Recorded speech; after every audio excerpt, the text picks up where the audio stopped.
অপরা একাদশী। বন্ধুরা, সবাইকে অপরা একাদশীর আগাম শুভেচ্ছা ও আন্তরিক অভিনন্দন জানাই।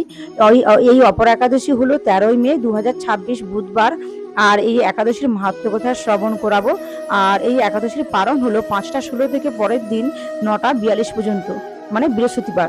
বৃহস্পতিবার হলো এর পারণ। কোনো কোনো জায়গায় এই ব্রত 12ই মে, কানাডায় যেমন, আমেরিকায়, দক্ষিণ আমেরিকায় এবং আরো নানা জায়গায় হচ্ছে 12ই মে। জ্যৈষ্ঠ মাসের কৃষ্ণপক্ষের এই একাদশী। এই একাদশীর ব্রতের আগের দিন যা খাবেন, অন্ন, রুটি বা যা খাবেন, মানে যে কোনো রবি শস্য যা গ্রহণ করবেন সব দন্তমজন করে নেবেন। আর এই একাদশী পালনের পরের দিন নির্দিষ্ট সময়ের মধ্যে পালন করতে হয়। তো এই একাদশীর দিন যে পালন করতে হবে, সেই একাদশীর দিন সকল প্রকার রবি শস্য বর্জন করতে হবে। এবং যারা নির্জলা একাদশী করতে পারবে খুবই ভালো। নির্জলা একাদশী করতে পারলে করবেন, নয়তো আপনারা ফল মূল, দুধ, সাবুদানার পায়েস, কাজু বাদাম ইত্যাদি গ্রহণ করতে পারবেন। তবে যাই রান্না করো বিশুদ্ধ ঘি বা সূর্যমুখী তেল ব্যবহার করতে পারবে।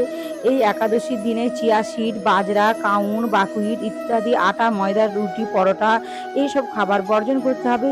প্রিয় সুধী ভক্তরা, এই একাদশী 2026 সালের সব পাপের সমূল নাশকারী এবং ত্রিলোকনাথ ভগবান শ্রীহরি বিষ্ণুর বিশেষ ও অসীম কৃপা প্রাপ্তির এই পবিত্র একাদশী হলো অপরা একাদশী। আর এর মাহাত্ম্য কথা বলছি। আজ এই একাদশীটা হলো মহারাজ যুধিষ্ঠির শ্রীকৃষ্ণকে প্রশ্ন করলেন, হে কৃষ্ণ, জ্যৈষ্ঠ মাসে কৃষ্ণপক্ষের একাদশীর নাম কি এবং তার মাহাত্ম্যই বা কি, আমি শুনতে ইচ্ছা করি, আপনি অনুগ্রহ করে তা বর্ণনা করুন। শ্রীকৃষ্ণ বললেন, হে মহারাজ, মানুষের মঙ্গলের জন্য আপনি খুব ভালো প্রশ্ন করেছেন। বহু পুণ্য প্রদানকারী, মহাপাপ বিনাশকারী ও পুত্র দানকারী এই একাদশী অপরা নামে খ্যাত।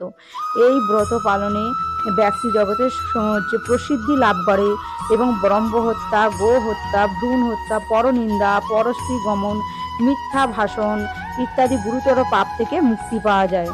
তো বন্ধুরা, সবাই এই একাদশী ব্রত পালন করবেন এবং নিজেও করবেন এবং অন্যকে উৎসাহিত করবেন একাদশী পালনের জন্য।